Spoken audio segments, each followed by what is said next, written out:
Selamat datang kembali. Hari ini kami memilih Emmanuel Todd. Hits ekonomi seri intelektual paling menarik di Eropa, sejarawan, demografer, dan sosiolog. Terima kasih Nolheng. Ini memang sebuah komentar. So, Yudezeling. Jadi, Anda sangat dikenal karena telah memprediksi pada tahun 1976 runtuhnya Uni Soviet pada saat kekuatan itu tampak begitu perkasa.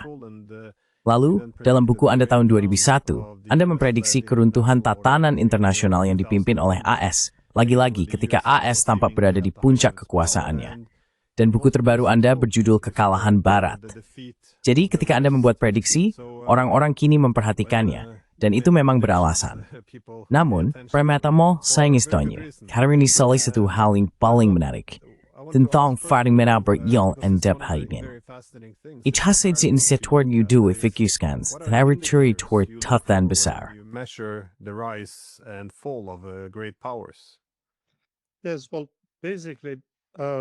Ya, jadi pada dasarnya saya bukan seorang ahli geopolitik. Anda lihat, saya tidak terlalu memusatkan perhatian pada geopolitik sebagai hal yang utama. Saya seorang sejarawan dan antropolog sosial. Lebih dari itu, saya adalah tipe sejarawan yang dibentuk oleh apa yang kami sebut di Prancis sebagai mazhab analis. Mazhab ini tertarik pada fenomena jangka panjang. Dan variabel yang saya gunakan untuk memahami sejarah adalah yang diajarkan kepada saya saat masih menjadi mahasiswa. Anda tahu. Pada dasarnya, saya bukan seorang pemberontak. Saya hanya seorang pelajar yang sangat serius. Saya pertama kali dilatih dengan meneliti para petani abad ke-18, merekonstruksi struktur keluarga dan rumah tangga, serta kehidupan orang biasa. Saya dilatih dalam demografi historis, dengan variabel seperti angka kematian, kelahiran, dan sebagainya.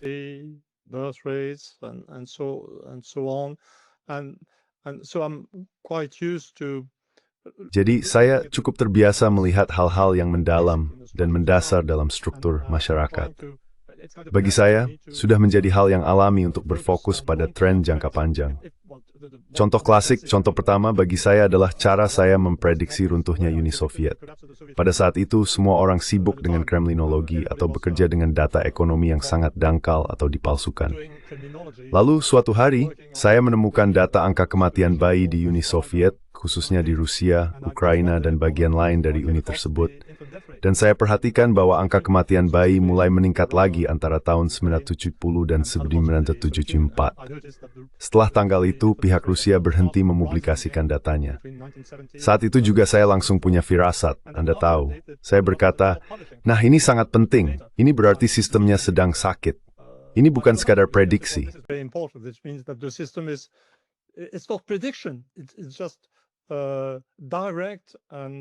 Itu hanya pengamatan langsung. Keruntuhan sistem sudah mulai terjadi, tahu kan? Begitulah cara saya bekerja. Saya punya indikator lain. Saya tertarik pada tren jangka panjang dalam pendidikan, agama. Bukan begitu tertarik pada politik sebenarnya. Tapi akan konyol kalau saya bilang saya punya semua metode, tahu kan? Saya menghabiskan hidup saya melihat angka. Saya senang membaca buku pegangan statistik dan mencari data, apapun bentuknya. Begitulah cara saya berfungsi.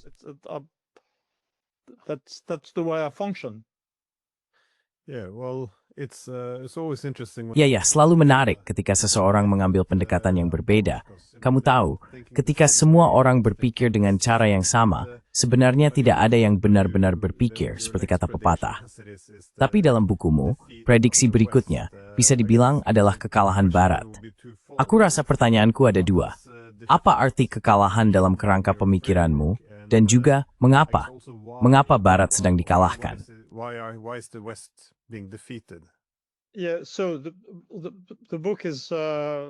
Ya, jadi bukunya judulnya Kekalahan Barat, dan ini bukan tentang kemenangan Rusia, begitu. Buku ini cukup sistematis dalam penyusunannya. Saya mengajukan beberapa pertanyaan di awal, lalu saya mempelajari Rusia, stabilitas baru Rusia, kemudian apa makna sebenarnya dari Ukraina. Setelah itu saya beralih ke Eropa, lalu ke Britania dan Amerika Serikat. Bagi saya, topik utama buku ini adalah disintegrasi dunia Anglo-Amerika. Tentu saja ada penjelasan umum, sebuah teori, sebuah model. Tapi sejauh Seningov, saya sudah kembali ke Brand Maritimov through negosiasi dalam geopolitik akhir-akhir ini. Dan sebenarnya semath. Into geopolitics these days. I'm very sorry. Doesn't mean that I'm not a serious and concerned citizen. Itu berarti saya bukan warga negara yang serius dan peduli. Namun gagasan umum dari buku tersebut adalah bahwa disintegrasi Uni Soviet memberi kita gambaran yang keliru tentang arah pergerakan sejarah. Hal ini salah diartikan sebagai kemenangan Barat, sebagai penanda superioritas model atau konsep masyarakat Barat atau Anglo-Amerika, kapitalisme, demokrasi liberal, dan sebagainya, serta sebagai kegagalan komunisme. Memang benar, itu merupakan kegagalan komunisme. Namun yang tidak disadari orang pada saat itu adalah bahwa sejak pertengahan tahun 1960-an, masyarakat Amerika sebenarnya sudah mulai mengalami kemunduran jangka panjang. Sudah dapat diamati penurunan standar pendidikan, kemunduran industri, ya, segala macam kemunduran. All types of decline, and what happened then was a sort of a. Dan yang kemudian terjadi adalah, jika kita memikirkannya dalam istilah sejarah secara umum, semacam kegilaan, perluasan dari sistem yang sudah mulai hancur, sesuatu yang kosong di pusatnya. Setelah runtuhnya sistem Soviet, dengan NATO bergerak ke Eropa Timur dan mengancam Rusia, tibalah saat ketika Rusia setelah melalui masa yang sangat sulit menjadi stabil kembali, menunjukkan dirinya sangat terikat pada kedaulatannya sendiri dan berkata berhenti, cukup. Lalu perang di Ukraina muncul sebagai semacam ujian realitas. Yang menjadi terlihat adalah, saya akan katakan, kelemahan besar dari Barat. Apakah saya jelas?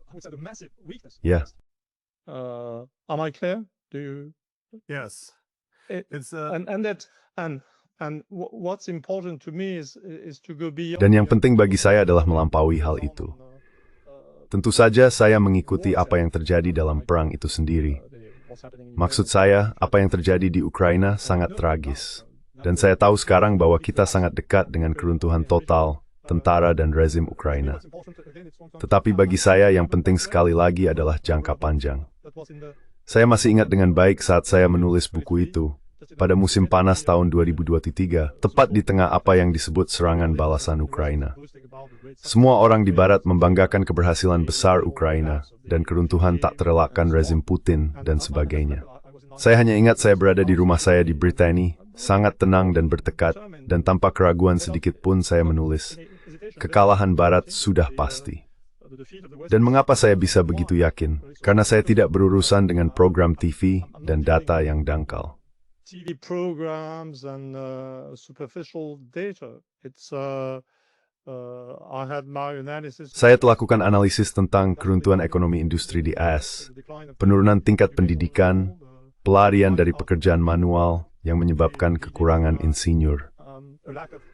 Salah satu poin terpenting menurut saya bahwa jika Anda melihat buku pertama saya, The Final Fall, yang membahas tentang keruntuhan Uni Soviet yang akan datang, indikator statistik utama saya adalah angka kematian bayi. Dalam kasus kekalahan Barat, saya tiba-tiba galit satu grade terfokusan tipe lainnya jerawat. Sehingga sesuai tersimbang semas itsimorane semua idris dari infekis universitas teknis nimersal apapun satu sebetulnya.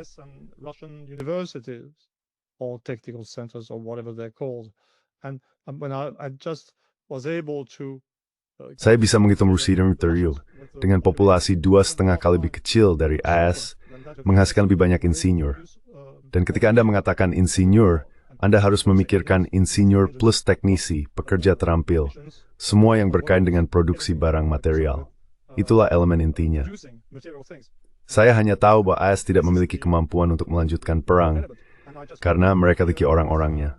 Mereka tidak memiliki jenis tenaga kerja yang diperlukan. Dan ya, saya tahu bahwa saat ini Pentagon dan Rand Corporation sependapat dengan saya. Tidak ada keraguan tentang itu. Begitulah cara saya berpikir. Saya tidak berusaha memberikan analisis umum atau terperinci tentang sesuatu. Saya hanya berusaha memberi orang gambaran tentang cara saya berpikir.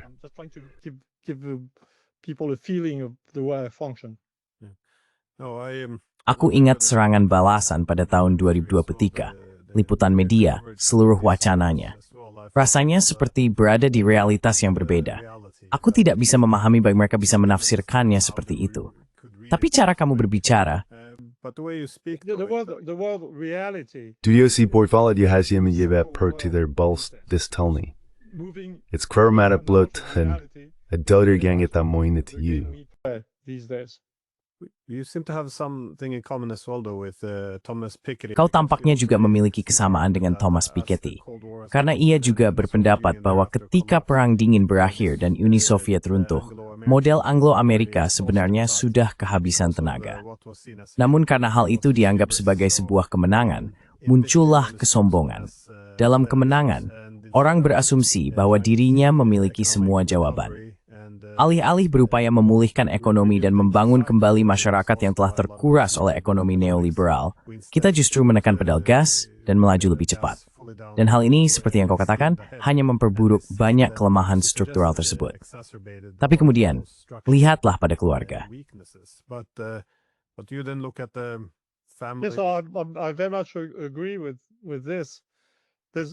Saya sangat setuju dengan hal ini. That's one of the things I'm working on. Ada satu hal yang bisa kita tambahkan, dan itu salah satu hal yang sedang saya kerjakan, selain dari zaman perunggu. Periode paling efisien dalam sejarah kapitalisme Barat sebenarnya adalah periode ketika Uni Soviet masih baik-baik saja. Lihatlah, seolah-olah keberadaan komunisme telah membuat kapitalisme yang optimal menjadi mungkin, dengan hati nurani sosial, dengan negara yang aktif, dan dengan jenis kapitalisme yang harus menggunakan beberapa alat baik yang disarankan oleh sosialisme dan komunisme. Begitu Uni Soviet runtuh, dan ketika keruntuhan itu ditafsirkan sebagai semacam keruntuhan umum atas segala sesuatu yang diciptakan oleh sosialisme atau para perencana atau hal-hal semacam itu, kemunduran Barat justru semakin cepat, karena mereka telah kehilangan sesuatu yang diperlukan untuk berfungsinya kapitalisme secara tepat dan lancar. Smooth functioning of capitalism. Yeah, that's also John Hertz. Ya, itu juga John Hertz. Ia terkenal menulis pada tahun 50-an bahwa ideologi liberal bekerja paling baik ketika berada dalam oposisi terhadap bentuk pemerintahan yang sudah usang. Begitu mereka tanpa persaingan, mereka mulai menghancurkan diri sendiri. Yang, menurut saya, diungkapkan dengan cara yang bahkan lebih baik. That's even better said. Yeah. Ya tahu. Nah, jika kita melihat demografi, pendidikan, keluarga, hilang koherensi budaya, dan nihilisme sekuler, rumah kuat yang bahaya melihat saat ini dari figurat likduth. Across the political West. Yes, I mean Ya, hal baru dalam buku ini adalah penekanan yang lebih kuat pada agama dan kemunduran agama. Bidang utama saya sebenarnya adalah studi tentang sistem keluarga. Itulah satu-satunya bidang di mana saya benar-benar kompeten. Beri saya bagian manapun dari dunia, dan saya akan menjelaskan sistem keluarga dasarnya, serta menjelaskan perbedaan regionalnya. Ambil negara manapun, ya jangan sekarang, tapi saya bisa melakukannya. Let's not do it, but I could do it. Now, no, it's important because Tidak, ini penting karena ketika saya melihat sistem sosial, saya tidak melihat negara atau ideologi. Saya melihat mentalitas yang berasal dari sistem keluarga. Misalnya kelemahan dunia Barat saat ini.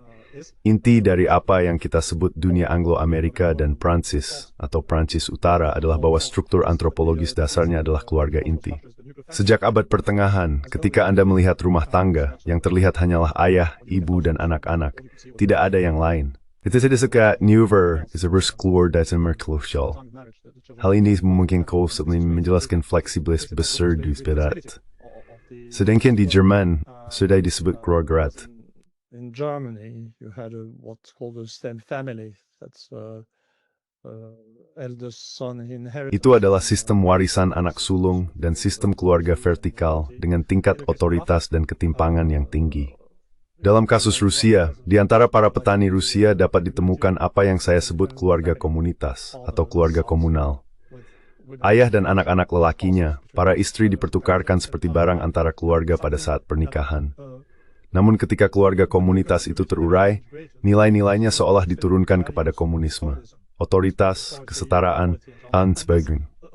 Dalam komunisme itu to me, please the magic said, Lilienal Rusis, is a diary for that pruninir grost, agilis god, stirringus mangulas, saints, a stake, Russia, into the Renoir straits, smitten pullen. The sufferings of the 1990s. And knowing this is what makes it. Dan dengan mengetahui hal ini, saya bisa mengatakan bahwa masalahnya bukanlah Putin, rezim Putin atau fasisme dari atas. Masalahnya adalah antropologi sosial, memungkinkan kita melihat Rusia atau Putin sebagai hasil dari budaya Rusia, bukan Putin yang memanipulasi masyarakat Rusia. Dan tentu saja ada semacam rasa naluriah tentang stabilitas masyarakat Rusia karena latar belakang antropologi sosial tersebut. Namun untuk sampai pada intinya, dalam buku ini, saya menambahkan beberapa yang benar-benar penting, dan isi terpusat penelitian saya, yaitu saya menggambarkan kemunduran gam. Saya sendiri sama sekali tak legis mengunsyakan berin. Saya memiliki nostalgia terhadap apapun. Lihatlah sebuah hawa mahal seorang sejarawan selaku tergitleri. Berboth.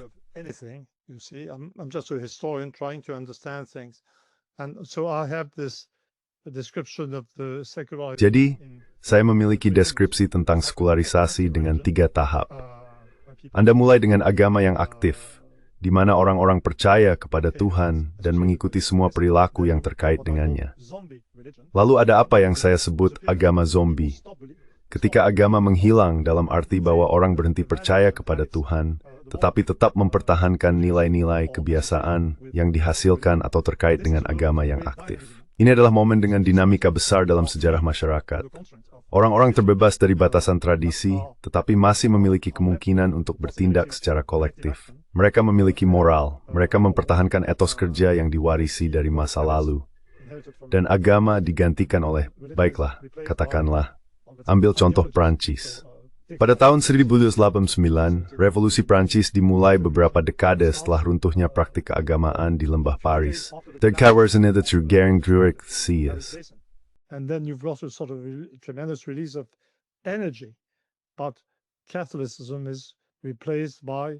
Namun Katolik digantikan oleh bangsa, atau seperti yang akan dikatakan orang Jerman, La Grande Nation, bangsa besar, dengan sedikit permusuhan terhadap bangsa besar itu. Kita memiliki revolusi Prancis dengan nilai-nilai yang sangat positif. Dan setiap kali agama runtuh, hal itu melepaskan jenis dinamika sosial yang baru. Siapa itu tahap kedua, tahap agama zombie? Di Prancis, itu akan menjadi revolusi. Dengan cita-cita kebebasan dan kesetaraan. Karena struktur keluarga bersifat liberal dan egaliter. Sementara di negara seperti Jerman, hal itu akan menghasilkan hal-hal yang lebih kelam. Nah, demokrasi sosial tidak apa-apa menurut saya, tapi nazisme tidak kan? Demokrasi sosial atau nazisme akan menjadi tahap zombie di Jerman. Komunisme akan menjadi tahap zombie setelah runtuhnya agama ortodoks di Rusia. Namun sekarang, mungkin pada titik nyata pergantian milenium ketiga, Sembiang semesteti T dan Merdaler. We've reached the state of zero religion, and zero religion is something entirely different. Dan nihilisme agama adalah sesuatu yang sama sekali berbeda. Itu terjadi ketika, ya, tidak ada yang tersisa. Tidak ada yang tersisa. Kamu tidak lagi memiliki kepercayaan kepada Tuhan tentu saja, tapi kamu juga telah kehilangan moral, kebiasaan sosial, semua hal yang membuat tindakan kolektif menjadi mungkin. Dan dalam tahap nihil agama itu, orang mulai diliputi oleh perasaan kehampaan yang tak bermakna. Perasaan ini, kesadaran bahwa tidak ada nilai yang ada, mengarah pada apa yang saya sebut nihilisme. Itu adalah pengkultusan terhadap kehampaan, dorongan untuk menghancurkan sesuatu, orang, atau bahkan realitas itu sendiri, untuk melepaskan diri dari dunia nyata. Dan saya pikir inilah yang membuat analisis terhadap apa yang sedang terjadi akhir-akhir ini di dunia geopolitik menjadi sangat sulit.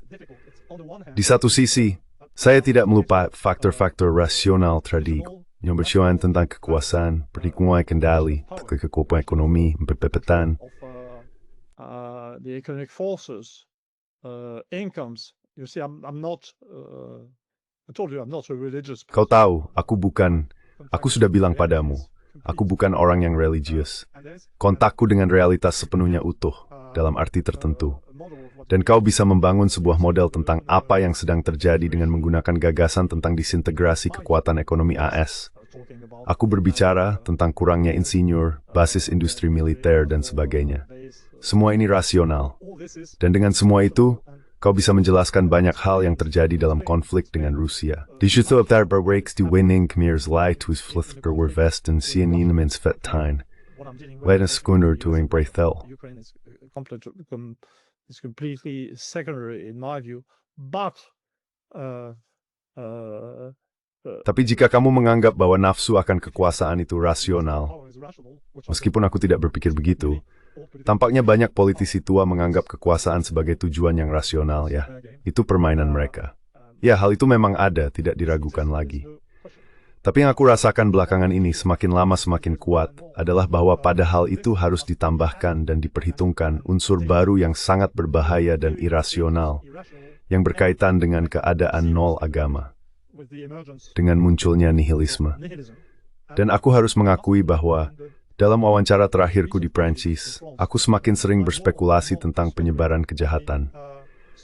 Kamu tahu aku tidak terlalu religius. Aku tidak terbiasa menggunakan konsep baik dan jahat. Tapi aku khawatir, apa yang kurasakan sekarang adalah bahwa sebagian dari apa yang terjadi jauh lebih berkaitan dengan kejahatan daripada dengan pertarungan atau persaingan rasional untuk kekuasaan. Maaf. Through by Makicher. Tidak, it's bagus. Bahkan dalam bahasa Inggris, coba bayangkan Gorbachev dan bahasa Prancis di Inggris. How I can be in French? I'm horrible. Well, you mentioned that they're not religious. Nah, kamu menyebutkan bahwa mereka tidak religius, tapi Friedrich Nietzsche juga tidak religius. Namun dalam gagasan kematian Tuhan, ia tetap mengakui tujuan sosial dari agama, bahwa agama memberikan makna, keyakinan bersama, dan, seperti yang kamu katakan, aturan sosial. Tapi pertanyaannya adalah, sejauh mana moralitas sekuler benar-benar dapat bertahan? Karena kita sering mengatakan bahwa kita memiliki nilai dan norma ini, tetapi sejauh mana nilai-nilai itu benar-benar berdiri di atas fondasi yang sama dan stabil, atau apa kita hanya mewarisinya dari masa-masa religius? Sekarang tampaknya, seperti yang kamu katakan, agama telah digantikan oleh ideologi, dan ideologi liberal kurang lebih dipromosikan sebagai semacam agama universal untuk mengatur konsensus dan aturan. Religion to organize consensus and rules, but it still has some contradictions because. Namun, hal ini tetap memiliki beberapa kontradiksi, karena liberalisme seharusnya bersifat toleran. Namun kini, ia justru menampakkan diri seperti semacam agama universal dalam bentuk intoleransi ekstrem terhadap semua model peradaban lainnya. Jadi jika kita melihat ke arah Tiongkok atau Rusia, tidak ada toleransi yang nyata terhadap mereka. Kita memiliki kombinasi aneh, di mana kita bergulat dengan nihilisme di dalam negeri. Nani menumetring intoleransi doltoj, ending with Steph Butchoyiba. Ini melihat, subcommands in his strength. It's an interesting development, but in terms, yeah. Getting back to Nietzsche. Namun dalam hal kembali ke Nietzsche, ya Nietzsche dan kematian Tuhan dan semua itu, saya akan menempatkan pandangan Nietzsche pada apa yang bisa disebut sebagai tahap zombie. Lihat, kehilangan agama pada tahap zombie bisa sangat mengerikan. Ketika Anda mencoba menganalisis kebangkitan Nazisme di Jerman, lihatlah peta partai Nazi pada tahun 1932 atau bahkan 1933. Itu sangat cocok dengan peta Jerman Protestan, di mana keyakinan baru saja runtuh. Jerman Nazi itu seorang zombie. Mogerhasim Paukens nilai-nilai tuzes yang memilih authoritarian ini camp. Ketidaksetaraan dari individu dan orang di antara ras. Individuals, of people, of races, you see. So there was. Jadi, ada suatu struktur dalam kegilaan Nazi, sebuah struktur yang diwarisi dari Lutheranisme, atau lebih tepatnya Lutheranisme Jerman Utara. Tahap yang telah kita capai sekarang agak berbeda, atau bahkan sangat berbeda. Hanya saja, sekarang kita sangat dekat dengan kehampaan begitu. Kita berbicara, tentu saja kita banyak berbicara tentang nilai-nilai. Sungguh menakjubkan, kata nilai ada di mana-mana. Semua orang punya nilai, semua orang berbicara tentang nilai-nilai kita. Tapi bis baster, madamake si Joseph Ball tidak eteri narita. Kita tidak metakter nilai, kita minta ekspresikan unsur itu. Specific elements you do not use. Kamu tidak selalu menggunakan kata nilai, lihat saja. Maksud saya punya beberapa aturan logis dalam kehidupan intelektual saya. Dan salah satunya adalah ketika orang mulai banyak membicarakan sesuatu, kita tidak tahu kenapa, tiba-tiba tema itu muncul. Dan sangat sering orang mengatakan hal-hal yang tegas tentang misalnya nilai-nilai, tetapi kenyataannya yang mereka maksud justru kebalikannya. Yang sebenarnya mereka bicarakan adalah kebalikannya. Hilangnya nilai-nilai secara total. Dan jika kita ingin memahami apa yang sedang terjadi di Eropa saat ini, hasrat baru untuk perang di Eropa, terutama di Eropa Utara, menurut pandangan saya, hal ini tidak ada hubungannya dengan nilai-nilai liberal, atau nilai-nilai liberal yang tidak toleran, atau hal semacam itu. Ini berkaitan dengan ketiadaan nilai-nilai secara menyeluruh. Ada satu hal yang tadi saya lupa. There's one thing I forgot. This is the in my Ini berasal dari penjelasan saya sebelumnya tentang apa yang semakin sering saya sebut sebagai tahap 0, begitu. Penekanannya adalah pada lenyapnya nilai-nilai yang diwarisi secara religius, etika kerja. Saya bahkan berspekulasi tentang melemahnya superego dan mengecilnya ukuran individu sejati dalam situasi di mana tidak ada yang menopang hal-hal seperti kehormatan, keberanian, dan sebagainya. Namun ada sesuatu yang jelas yang sempat luput dari perhatian saya. Detta bahwa estetik haft 0, belum sepenuhnya visi terhasang.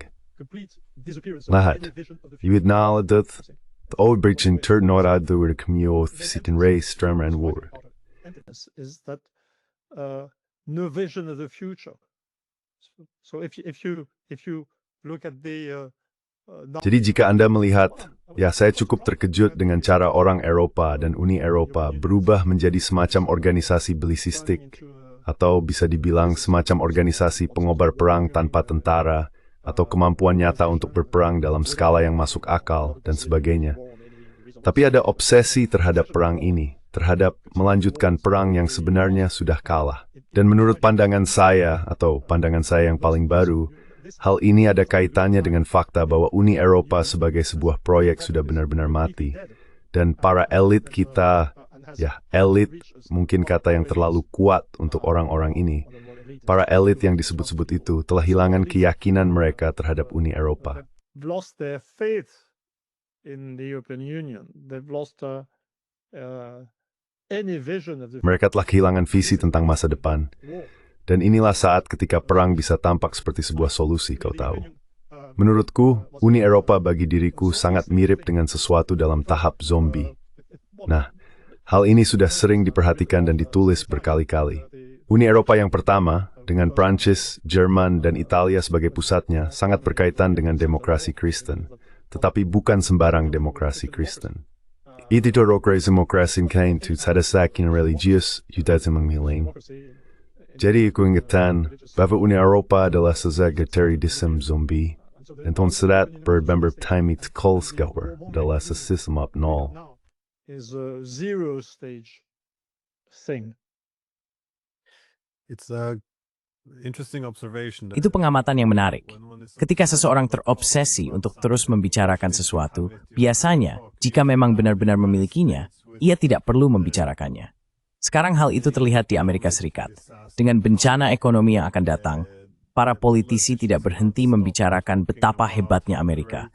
Betapa itu adalah kekuatan terbesar di dunia. Betapa cemerlang ekonominya. Maksud saya, kamu tidak perlu mengulanginya di setiap kalimat jika memang benar demikian. Tapi saya pikir itu sangat benar.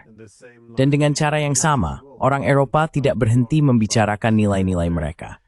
Namun ketika saya berbicara dengan para ahli geopolitik, mereka selalu menunjukkan hal yang sangat menarik tentang Eropa saat ini, yaitu adanya kekosongan strategis. Tidak ada yang bisa menjelaskan kemana mereka ingin pergi, atau bagaimana mereka bisa sampai ke sana. No one can communicate where they want to go, how they can get there. Instead, it's always this emotional rhetoric, and again, reference to Sebaliknya, selalu saja muncul retorika emosional, dan lagi-lagi, rujukan pada nilai-nilai. Tapi saya pikir di balik kekosongan strategis itu mungkin memang ada yang Anda maksud, sekadar kehampaan. Ketika nilai-nilai runtuh, apa yang tersisa? Maksud saya tidak ingin terlalu pesimistis. Tapi akhir-akhir ini, ketika saya melihat Eropa, kita tidak berpikir dua kali untuk mendukung para jihadis di Suriah. Kita bisa mendukung Nazi secara terbuka. Kita terobsesi dengan perang. Kita tidak lagi percaya pada diplomasi. Maksud saya, ini sungguh luar biasa. Lalu di kalimat berikutnya, mereka akan mengatakan betapa hebatnya nilai-nilai kita. Jadi tidak, saya pikir ada sesuatu yang lebih mendalam di sana. Bukan sekadar penurunan PDB, seperti yang Anda katakan. Tapi Anda juga berpendapat bahwa Barat salah membaca bukan hanya kekuatannya sendiri, tetapi juga kekuatan para pesaing atau blok yang sedang bangkit. Mengapa Anda berpikir demikian? Why do you think this is? Well, there's Ya, ada unsur narsistik pada tahap nol jelas. Tapi mungkin itu, ya, maksud saya dominasi Barat mungkin dimulai pada abad ke-16. Dan mungkin kita, ya, saya menganggap diri saya orang Barat. Saya bukan apa-apa selain itu. Saya seorang liberal sayap kiri yang tipikal. Lihat, saya orang yang sama sekali tidak menarik dalam hal ideologi. Dan mungkin kita, ya, saya pikir Anda memahami situasinya. Saya memahami situasinya. Dan saya rasa kita sependapat dalam banyak hal. I guess we agree on many things, but we must show compassion. Namun kita harus menunjukkan belas kasih kepada apa yang disebut kaum elit dan bahkan kepada masyarakat umum. Mungkin memang sulit untuk menyadari bahwa keadaan sedang berubah, bahwa masa kejayaan dominasi Barat telah berakhir. Mungkin orang-orang membutuhkan sedikit waktu untuk mencerna kenyataan itu begitu. Kita sebaiknya tidak terlalu keras pada mereka, karena kita sudah terbiasa menjadi begitu kuat. Dan sekarang, ketika menyadari bahwa justru Tiongkok yang bisa memberlakukan embargo terhadap AS terkait logam tanah jarang dan sebagainya, permainannya sudah berakhir. Mungkin kita memang butuh sedikit waktu untuk menyesuaikan diri. Perhaps we need a little time to adjust. Yeah, that's a good point. Everything is happening with such. Ya, itu poin yang bagus. Segalanya terjadi dengan kecepatan yang begitu luar biasa, hingga sulit sekali untuk dicerna. Maksud saya, baru beberapa tahun lalu kita diberitahu bahwa akhir sejarah ala Francis Fukuyama telah menjadi kenyataan, bahwa dunia selamanya akan diatur di bawah demokrasi liberal, pasar bebas, dan kepemimpinan Barat. Dan tiba-tiba, kita menoleh sejenak sambil merayakan kejayaan kita, lalu semuanya lenyap. Jadi saya benar-benar bisa memahami sudut pandang itu. Tapi sekali lagi, kita berdua orang Barat. Kita lebih suka tidak melihat kekalahan Barat, meskipun tampaknya hal itu kurang lebih tak terelakkan. Dan justru itulah yang membuatnya jauh lebih buruk. Namun, jika negara-negara Barat mencoba membalikkan tren ini, apa yang bisa dilakukan? Reformasi seperti apa? Kami memilih Anda untuk mengambil alih setelah Macron. Arah apa yang bisa kita tempuh untuk membalikkan sebagian dari hal-hal ini? Karena Anda tidak hanya berbicara tentang proyek pembangunan ekonomi, Anda berbicara tentang struktur masyarakat, keluarga, dan iman yang sangat mengakar. Yes, I'm very bad at producing. Saya sangat buruk dalam menghasilkan ideologi sendiri. Itulah kelemahan saya. Saya pikir saya cukup efisien dalam menggambarkan apa yang terjadi, tapi semacam, saya tidak mengatakan bahwa saya hanya pengamat yang terhibur melihat pertunjukan yang berlalu. Tapi ada sedikit hal itu, tahu? Dan saya tidak, ya, dulu saya cukup militan soal Eropa atau AS yang beralih ke proteksionisme adalah bentuk tindakan kolektif. Itulah yang telah dipraktikkan Tiongkok selama bertahun-tahun dan negara-negara lain juga. Tapi sejauh menyangkut pembalikan tren, saya sebenarnya sudah kehilangan harapan. Kehilangan harapan. Saya pikir kita sudah sangat dekat. Kita belum mencapai puncak mutlak dari segalanya. Tapi apa yang kita lihat sekarang adalah kegagalan di Ukraina. What we see is failure in Ukraine. What we see is an inability of the Apa yang kita lihat adalah ketidakmampuan AS untuk benar-benar mengendalikan atau menghentikan perkembangan Tiongkok.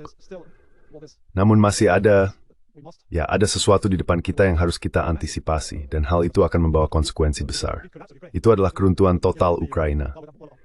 Karena, saya tidak tahu tentang Ukraina, Norwegia, AS atau Jerman, tetapi media di Prancis hidup dalam semacam realitas paralel. Mereka mengakui ada beberapa kesulitan di sekitar Pokrovsk, tetapi sejauh mana keruntuhan yang akan datang sama sekali tidak terlihat di layar kita. Jadi saya pikir ketika kita mencapai momen itu, cara berpikir akan didefinisikan ulang, dan mungkin perubahan psikologis, sosiologis, mental akan terjadi. begitu maksud saya. Well, mental things will happen. You see, it's when reality. Saat kenyataan memaksakan dirinya pada kita, pada semua orang, saat itulah kita akan melihat. Saya tidak terlalu khawatir tentang apa yang akan terjadi selanjutnya. Karena ya, kita sering membicarakan tentang Rusia, ya, pembicaraan gila tentang invasi Rusia ke Eropa katanya, dan ancaman abadi dari Rusia. Atau bahkan jika kita melihat ke Asia, kebangkitan Tiongkok yang dianggap tak terelakkan. Nah, saya seorang demografer. Maksud saya telah menghabiskan puluhan tahun sebagian besar hidup saya di Institut Nasional Studi Demografi Prancis. Dan ada sesuatu yang sama di seluruh dunia maju, termasuk Barat, Rusia, Tiongkok, seluruh dunia maju, yaitu tingkat kelahiran yang sangat rendah dan segera populasi yang menurun. And soon declining populations. So Jadi, ketika perang di Ukraina berakhir, dan itu pasti akan berakhir suatu hari nanti, saya percaya perang itu akan berakhir dengan kemenangan Rusia, bahkan kemenangan Rusia yang sangat jelas. Tapi kemudian kita semua akan menghadapi negara-negara yang lemah di mana-mana. Lihat saja. Itu karena ya, bahkan di AS, tingkat kelahiran telah anjlok. Dan kasus Tiongkok bahkan lebih menarik. Saya pikir tingkat kelahiran di sana sekarang mungkin sekitar 1,1 anak per perempuan. Bayangkan, ambil India dan Tiongkok dengan populasi yang hampir sama, meskipun populasi Tiongkok telah mulai menurun perlahan untuk saat ini, dan sekarang sedikit di bawah India, tetapi keduanya sangat sebanding. Jadi, setiap tahun akan ada sekitar 22 juta kelahiran di India dan 9 juta di Tiongkok. Maksud saya, keruntuhan demografis itu, ya, menakutkan dalam arti tertentu. just scary in a way. And so there's no. Jadi tentu saja AS tidak akan mampu menyalip Tiongkok dalam hal teknis. Mungkin kita sedang berada pada saat di mana inovasi di Tiongkok akan menjadi lebih cepat daripada inovasi di AS. Namun itu hanya sementara. Lalu kita akan mengalami krisis di Tiongkok, sebagaimana kita akan mengalami krisis di mana-mana. Hal ini juga berlaku untuk Rusia, dengan tingkat kelahiran 1,5 anak per perempuan. Jadi dunia, ya, jika Anda mengeluarkan AS dari gambaran, keruntuhan sistem AS mungkin saja membuka fase yang luar biasa damai di mana orang-orang memiliki waktu untuk berpikir dan mencari solusi. Mungkin bukan untuk mendefinisikan ideologi, tetapi sistem pemikiran baru. Anda lihat, kita akan punya waktu. Situasinya sangat berbeda pada tahun 19 atau bahkan 1945. Maksud saya tahap zombie, di mana semua pada masa itu, the glows in mechanic National power increasing everywhere. You see, you had an expansion of populations before the First World War. Kita mengalami pertumbuhan populasi sebelum Perang Dunia Pertama, dan populasi Jerman tumbuh dengan laju yang jauh lebih tinggi dibandingkan Prancis. Namun populasi Rusia juga tumbuh dengan laju yang jauh lebih tinggi dibandingkan Jerman.